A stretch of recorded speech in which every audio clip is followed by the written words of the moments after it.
workplace. And as we were all talking, we ended up with more actually than we could actually get in the podcast last week. And so I think we could have kept going too. Yeah. We definitely could have. Talking. Yeah, the producers had to literally kind of like stop us because we just kept going. Right. Yeah. But there was one story in particular and one part that we did not want to leave on the cutting room floor. So we have this little bonus tidbit, a little present from us to you that will help you to, I hope, be inspired to be who you are in the workplace. Yep. And to allow God to use those gifts that he has put in you and not to try to be different or to be someone else. So before we play this clip, just a real quick recap. We were talking, first of all, that women, we are all working. So whether you're working in the home, out of the home, in the home, and out of the home, wherever you're working, you're working. So work Sounds like almost like a song. In the home, out of the home, in the home, and out of the home. Good job, G. Thank you. G. So we were talking about just encouraging all of us and knowing that God supports us in what we're doing, and especially when we can be who he created us to be, we can be very successful. And there are many, many things that are difficult that we know people are facing in the workplaces. And whether it has to do with not being respected as a woman leader, I've felt that before. I've been told by a man before, I will not be led by a woman. That did not go well. So Ginger did not like that. No, that is not going to fly in my world. And Jay, you've been told some really tough stuff by being a woman and being a woman of color in the workplace, and that's been very difficult. And Aaron, you talked about some of the big changes that you had in your life, being already a leader and then coming in as a mother and seeing how perspectives changed a little bit, and the sacrifices that you had to make that we all make as women making choices. Yeah.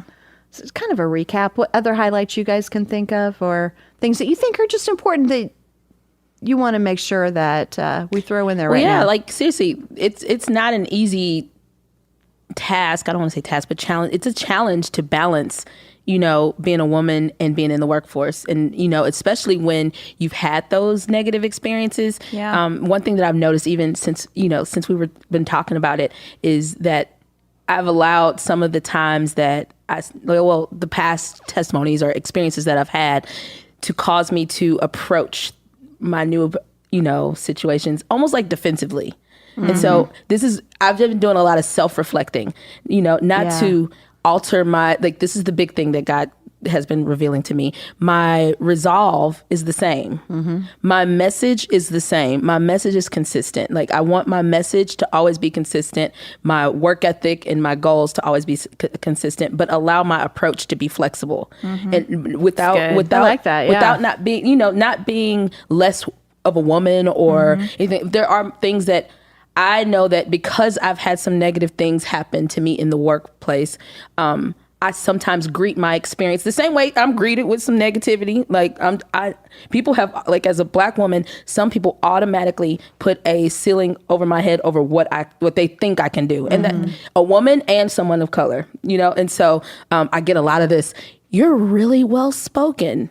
Or like it's a surprise. Yeah. Or like, man, you're so balanced. It's what? Like, what does that mean? Like, is it because why do people do this? So I sometimes now greet those experiences like in professional, even on my first day, sometimes I'm ready. and sometimes I need to just disarm myself. And so just in this, studying this and talking through this, learning how to be authentically me, but allowing my approach to be more flexible. That's great. So that I don't come to a situation ready to be like, don't talk to me like that because I'm a Black woman. I mean, even if it's true, I just don't want to approach everything like that. I think that's a really great point. And, the whole girl boss thing, okay, I'm glad that it's made a difference for women. I really am. But I believe you need to be the best boss you can be and forget that you're a girl boss. Yeah. Be the best that you can be because God has put amazing things in you that he has not put in anybody else that workplace needs. And that whatever you're doing, it needs your input. It needs your creative and your talent and your intellect behind it. And so, forget about what everybody else is saying. Study, know your stuff, and go in with confidence because God has put you there for a reason. Yeah. Yeah. After we recorded, I realized, I've shared with you guys before, some of the things that I've dealt with anxiety before. It's because I am a woman in the workplace. And Really? Yeah. It all stems from the fact that I don't want to be weak. And so I get insecure about failing at work because I will look weaker than probably my male counterparts or just other people at work. So it causes me to feel anxious. And it's the only area I feel it in. So to me, I need to let that go and don't put so much pressure on myself. I think we put a lot of pressure on ourselves as women to We do. be able to show that I can handle the world. So I'm going to not do that. Yeah. Well, let's do this because that's a new thing that you've brought up. Yeah. Erin. So that was just, Yeah. I mean, wow, what a special nugget to drop on the special Yeah. You didn't know that was nugget. coming. I forgot I was going to tell you. Because we've been talking about this anxiety piece for since the beginning of Talk It Out. Yeah. And so Wow. the fact that you actually, Look what I figured out, guys. congratulations. Thank you. So let's listen to this little nugget, the story that Jamie shared with us, and then we're going to come back. We're going to talk more about it, and we're going to talk about what Erin just said. Yeah. So don't go away. Here's Jamie Hall. So, we all, I think, as we reflect on, how can we be a better leader? Oftentimes that question comes through extreme conflict, right? And I do not get along with this person. Why do I not get along with this person? And just over my career, I've sort of identified there are a few personality types that I love. Diane Kramer. If you know Diane Kramer, Yes. she goes, "Oh, honey, they're your sandpaper." They just kind of rub you the wrong way, rub you raw. It hurts a little bit, but girl, after that relationship is over, you are smooth. I love that analogy. It's like the people that are our sandpaper, and I get along with pretty much everyone, I think, right? I mean, I don't know a stranger. And so if I have a conflict with someone, it just weirds me out because I'm like, I mean, and I'm also a people pleaser. I have a little bit of approval addiction. Yes, it's a great book. You should read it. And so I've learned a lot about, okay, where am I going awry and just wanting to gain this person's approval versus, okay, we got to figure out a way to work together. And one of those personality types is people that are pessimistic because I'm an optimist. And I'm like, I've learned they're equally annoyed by me as I am by them, right? And how can we create a conversation in which we come together with different perspectives and that we're okay with those different perspectives instead of being frustrated or annoyed? And the other thing is, I mean, this is Talk It Out, right? So we can just get right to it. Older men and older men with a bit of an ego, we just don't always mesh that well. And I think it's because I'm naturally confident. And so when it matches and I'm young and I look younger than I am. And so when there's an older man and I'm there saying we should do this, there's no, we shouldn't. I'm the boss. I'm the leader. And that it creates conflict. And I was processing that through with one of my peers and saying, can you help me figure out how can I be approaching this demographic differently? Because I feel like I'm turning this demographic off in some way. And, part of that has cost me responsibilities, expanded roles in the past. And I don't want to keep my career being at a detriment, right? I'm in the legal industry. There's a lot of older men in the legal industry with egos. These are my clients now, right? I got to figure out how to make it work. And the advice I got was, well, you come into the room with your dresses and your red heels, and you just kind of show up in the space. And I think that kind of turns men off sometimes. And maybe if you kind of downplay that femininity, because that's sort of sending the wrong message, right? If you just try to I don't know, don't become masculine, but just try to fit in, right? It's that's the message I got, was just try to fit in. And this peer was very well intending, right? And a different generation female from me. And so I get where that was coming from. Also, she's been a part of a very traditional conservative organization run by, prominently men. And I actually was taking that to heart and thinking, okay, okay, maybe that's what I should do, you know? And I was wearing my red heels one day and I had this revelation that I was like, no, that is my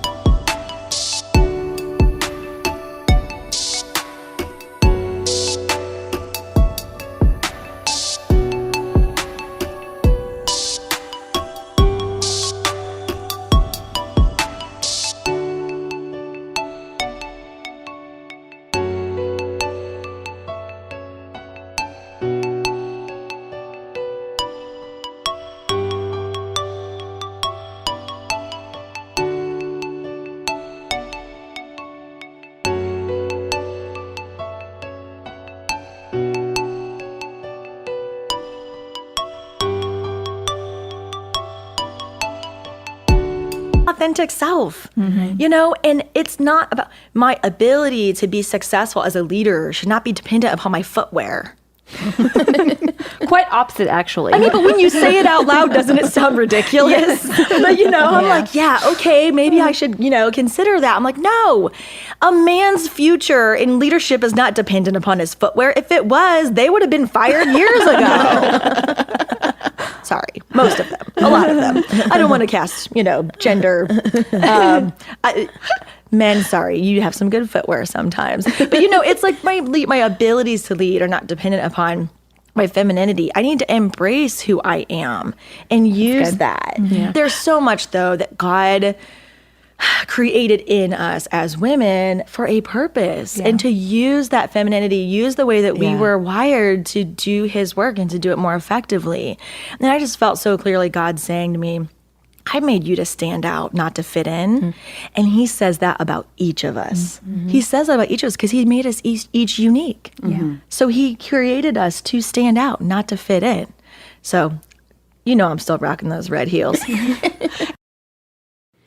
So I listened to what Jamie said this time in an entirely different light. Mm-hmm. I love what she said about being authentic and using all of those beautiful feminine gifts that God put in us to be able to be the best that we possibly can in the workplace. Yeah. Because that means that God has given us the ability to multitask. Yeah. He's given us an emotional quality to be able to judge what other people are feeling at times and to help empathize. And he's given us so many wonderful things, that nurturing way of being able to lead people in a way that lifts them up without tearing other people down to do that. Yeah. There's so many things there that we have to be true to. But this time I also listened to it in light of what Erin just said, that little bomb that you dropped. Yes, yeah. And I think there's so much in what she just said for you as well, because you are such a great leader, and there are so many skills and talents that God has put in you that we all love and embrace, and that he is using in his kingdom and in Joyce Meyer Ministries to further what's happening. So I'm wondering what you heard when you were listening. Was there anything as you were listening that you thought, maybe I need to embrace this instead of being worried about it or trying to squelch it? Yeah, I think listening to it just now, and then also just sort of when I had that revelation last week, that it's the process that I go through, like, before coming to work. Like, once I'm here, I'm good to go because I feel like I'm in my zone a little bit. But it's what I do in my mind before I get here. And I am so afraid I'm going to miss something because my kids will need something or whatever. Right, yeah. So the balancing of it all. And so I see that as a fault. Like, I'm not good enough to be a really great leader and a really good mom. Something's going to give. So therefore, I'm not up to standard compared to everybody else. Even though most of the people we work with have families. But, you know, in my mind, I'm the only one. So I'm going to drop it all. But in light of that, and what you just said, maybe that's my greatest strength. because I Yeah. can multitask. And if something comes up and I need to be home because I got a sick kid and I have to miss a really important meeting, where are my priorities anyways? And I just think we as women can empathize with people better. That's not a blanket statement, but I just think that is a strength that we have. And so because of things that I view as weaknesses, maybe those really are my greatest strengths. And I don't even realize it. Yeah. Do you think that any of it is attached to, like, since you said it's like in your commute? Mm-hmm. Do you think there's any like guilt maybe for leaving home? Probably. We weren't supposed to cry. This is just like a recap for the surprise episode. Probably because it started when I had Caden and when I went back to work. And so I never wanted to be a work from home mom or a mom who works out of the house. I knew I wanted to go back into the office because that's where I thrive. But leaving did cause me a lot of guilt because so many friends were staying home.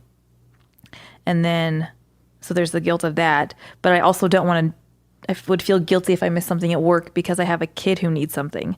So it's just this constant like pull of my, I don't know, heart and my mind. Yeah. But yeah, it all started after I had Caden. There's so much guilt in what you're talking about, in what so many of us as women face. I remember that feeling also of, what should I do? You know, I feel called to this. Yeah. Oh, yeah. And I feel called to this. Nothing's more important than my family. Absolutely. But I know that God has put something in me that I feel he's calling me to do. And so it's very hard to balance everything without feeling some guilt. And then there's, unfortunately, guilt that you, rightfully so or not, feel from other women. And, you know, when my girls were little, I actually went through a really, really tough time where several of my friends got very negative about what I was doing and just frankly said I was a bad mother because I wasn't at home full time with my kids. And at that time, you know, I kind of had a foot in both worlds. So I was working part-time and I was at home part-time. And so I didn't fit in anywhere. You know, I had moms at church who were mad because I wasn't at home and actually said at that time that I was a bad mother. Yeah. And I had friends who were in the workplace all the time. And I felt like, you know, I wasn't doing what they thought I should do either. And I just got to the point where it was like, God, you tell me what to do and let me block everything else out because I can't live with this guilt and I can't hear the other voices anymore. It's so hard. It is. Super hard. I remember when you all were talking, I remember when I first had Taylor, I went right back to work. Like I had a C-section, but then I was just like, heal up, sister. And then I had to go back to the doctor because I did too much and hurt myself.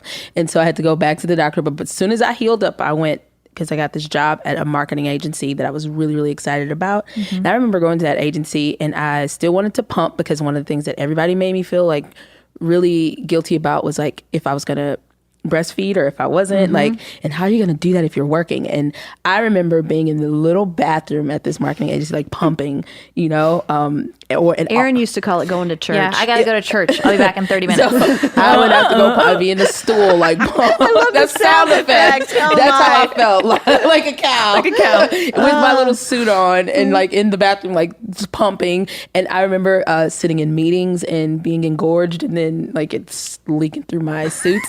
I remember that too. I gotta go. Yeah, I was like, gotta go now. I just remember all of that. I remember being jealous of my mom because she was watching Taylor at the beginning and some of the milestones that were happening. So I just remember all of that. And so I just wanted to share that with you. Like you aren't alone with feeling like that. I'm sure a lot of people listening have felt that guilt of it, which gives you anxiety because you're like, I know I'm supposed to be doing this, but I feel like I'm dropping the ball on something else. I think that's exactly what it is because I feel like it's a tension of am I a mom or am I a worker? Do I go to work? Which one am I? And it's like I have to choose. And I want both because I know I'm called to be a mom, but I know I'm called to my job. Yeah. So it's that tension of like, which one do I choose? If I have to choose, what do I do? And yeah. And we all make sacrifices. Right? Yeah. We all make sacrifices no matter what we choose. And you may have something very firm in your mind. This is right. This is what everyone should do, or at the very least, this is what I needed to do. And what we need to do, honestly, is come right back to this.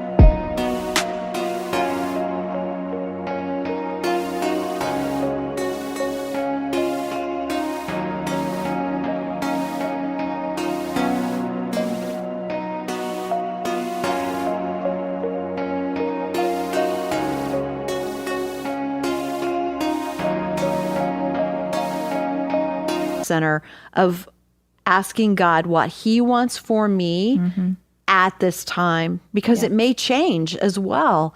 You may be in one situation for a while and for that season, and then it may change to something else. And one of the hardest things is to hear God's voice when he's talking through that and not hear everybody else's. Yeah. So that's a lot to ask of any of us. Yeah, and one other thing that I wanted to throw in there, I know this is just a nugget, but this is a topic, okay? But seriously, when It's a good nugget. When Jamie was talking about her red heels, of course I was thinking like, yeah, red heel revolution, but I hate heels. Like Me too. I'd be like a tennis I'd shoe be like, revolution. yeah, red sneaker. Like, I don't know, I don't like heels. They hurt my feet. And so, but I instantly thought, we talk about the fact that, I'm Black. Okay, so one of the things, I don't wear heels, right? But one thing that always makes, like, that I've thought about toning down in different work environments is my hair. No. It's I always worry about my hair and how much I change it. Like Black ladies, a lot of all my sisters out there, like we like to change our hair, and a lot of white people like to touch it, but especially when I change it. But that is a part that's one of the things I look most forward to. Me too. Like Is to seeing exactly. And then I tend to like change my Bitmoji based off of my hair. You do. I'm trying to stay really connected to it. But in a professional setting, it does, like, that's one of the things that's like toned down like that. But that's a part of my femininity that I still like to express that. So, and then people are like, is that your real hair today? Or don't ask us Does it matter? It doesn't matter. It's real to me, okay? But that's one of the things when I was like, well, what do I have that's my red heel, that I try to tone down. And my hair is a big deal for me, even like, and how my hair is typically helps me figure out how I'm going to function, or like, it, like if it's a power hairdo, if it's a spicy hairdo, like what is it? And so I change my hair quite often. So I just thought of that when she talked about the red heels. That's fun. Yeah, and that's Yeah. Don't squelch. I like that word because I always say squash, but it's squelch. You said that You earlier. can squash or squelch. But squelch, Either squishy word works. Just don't do either of them. Squelching sounded a little more like, So don't squelch who you are. Be your authentic self. Yeah. And if that means changing your hair or wearing your heels or wearing your sneakers, be who God has called you to be. Or be a mom who stays home with your children and love it. Yes. Or be a mom who God calls you into the workplace and you're still a great mom at home and you do the work thing, and you're going to hurt sometimes. Yeah. And you're going to make sacrifices. But if you are totally seeking God, God promises that when you seek him, you will find him and he will speak to you. Absolutely. And he will give you what you need for that time to do what he asks you to do. So that's where our so good. confidence has to lay. I think that's something that all of us young moms need to hear, is that follow God's peace. It doesn't matter what it looks like. If it looks different than all the other moms that you're around, you go where God tells you to go. And that is all that matters. And I can say that I've had more peace because I've done that. And I think this tension I feel, it keeps me close to God. And it's not something I want. And it's something I continually give to him. But also, it makes me rely on him. Yeah. So that's not all bad. And also, if you're a lady out there if you're a single lady and you want to start that business, start it. You know, if you want to weld. And if you're an empty nester and want to do something, do it. Like, be who got, like, we're all in this together, and we're all seeking to live our fullest lives, the potential that God has set for us. So don't live in fear. Don't say, like, well, that's a guy job or that's this. Like, just go out and do it. Like, be confident in it. God told you to do. Yeah. Well, we hope that you've enjoyed this little extra tidbit. And now for an added bonus, we have an invitation. Hey, that was cute. We have an so invitation for you, something super fun coming up that it will not be right unless you're part of it. And this is the Love Life Girls Night In with Joyce. It is a live interactive streaming event. So you can be at home with your red shoes on or off. We don't care.